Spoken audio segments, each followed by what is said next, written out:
உங்களுக்காக உழைக்கக்கூடியவன், உங்கள் கிராம பகுதியிலே நான் வாழ்ந்து கொண்டிருக்கிறவன். எப்பொழுதும் என்னை நீங்கள் காக்கலூரிலே பார்க்கலாம், என்னை தண்ணீர் குளத்திலே பார்க்கலாம், என்னை திருவள்ளூரிலே பார்க்கலாம், என்னை வேப்பம்பட்டியிலே பார்க்கலாம், என்னை அயத்தூரிலே பார்க்கலாம் என்று சொல்லி இரட்டைலைக்கு ஒரு மனிதர் ஓட்டு கேட்டு வெற்றி பெற்று இன்றைக்கு சட்டமன்ற உறுப்பினராக இருக்கிறாரே, அவரை எங்கேயாவது நீங்கள் பார்க்க முடிகிறதா? அவரிடத்திலே நேரடியாக சென்று எங்கேயாவது நீங்கள் மனுக்களை கொடுக்க முடிகிறதா? அவரிடத்திலே சென்று உங்களுடைய பிரச்சனைகளை நீங்கள் அவரிடத்திலே எடுத்து சொல்ல முடிகிறதா? கிடையாது.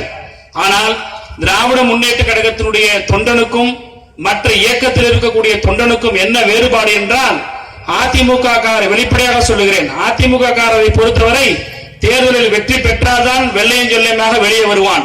தோற்றுவிட்டால் வேட்டியை மடித்து வைத்து வீட்டில் வைத்துவிட்டு 5 ஆண்டு காலம் எங்கே இருக்கிறான் என்றே தெரியாது. ஆனால் நான் பெருமையோடு சொல்லுகிறேன், தலைவர் கலைஞருடைய ஆசையோடு அண்ணன் தளபதியோடு நிறுத்தப்பட்ட நான் இன்றைக்கு இந்த தொகுதியில் பல்வேறு இடங்களில் வந்து கொண்டிருக்கிறேனா இல்லையா என்பதை நீங்களே சொல்லுவீர்கள்.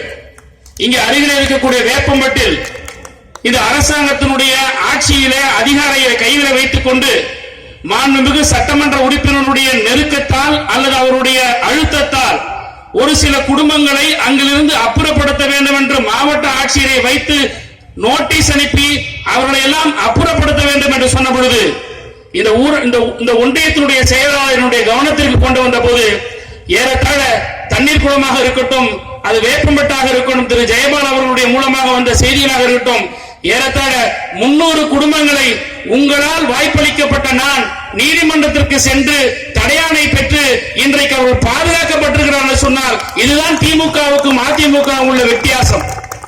நான் அவரை குறை சொல்லவில்லை, பாவம், அவர்களால் வெற்றி பெற்றால்தான் அவர்களால் வெளியே வர முடியும். ஆனால் தேர்தல் என்ற அடிப்படையில் இல்லாமல் இன்றைக்கு நான் வேட்பாளராக இருக்கலாம், நாளைக்கு வேறு ஒருவர் வேட்பாளராக இருக்கலாம். ஆனால் என்றைக்கு பறந்தாமல் அந்த இயக்கத்திலே ஒரு பொறுப்பிலே இருந்து கொண்டு பொறுப்பிலே இல்லை என்றாலும் கூட மக்களுக்காக பணியாற்றக்கூடிய ஒருவனாக தான் உங்களிடத்திலே நான் வந்து கொண்டிருப்பேன். மென்மேகம் மென்மேகம் என்ற நேற்றைக்கு கூட பொதுக்கூட்டத்திலே சொன்னேன், இது எல்லா பொதுக்கூட்டத்திலும் சொல்லுவேன். என்ன காரணம் என்று சொன்னால், நம்முடைய மக்களை எல்லாம் தேர்தலை ஒரு திருவிழாவாக பார்க்கிறார்கள்.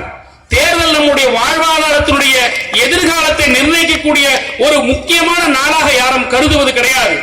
அப்படி கருதி இருந்தால் இங்கே பேசிய நம்முடைய ஜெயசீலன் சொன்னது போல அவர்கள் கொடுப்பதை வாங்கி கொண்டு நம் தலையில லட்சக்கணக்கான கடன்களை சுமந்து கொண்டு யாரோ ஒருவரை